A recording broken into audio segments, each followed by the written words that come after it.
How to delete messages on Viber. Want to tidy up your Viber chats or remove messages you sent by mistake? Viber makes it super easy to delete messages, chats, or even clear an entire conversation. Let's see how. First things first, open your Viber app and go to the chat with the message you want to delete. Tap and hold the message until a menu appears. Then select delete or delete for everyone if you want it removed from both sides. To delete a whole chat, go to the Chats tab. Tap and hold the chat you want to remove, then select Delete Chat. Confirm and the entire conversation will be removed from your chat list.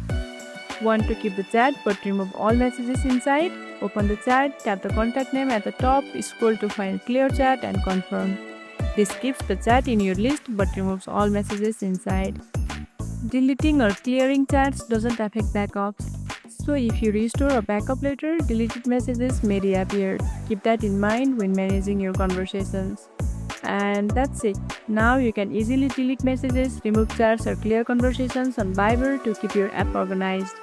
If you found this tutorial helpful, don't forget to like this video, subscribe and tap the bell icon so you never miss an update. See you in the next one.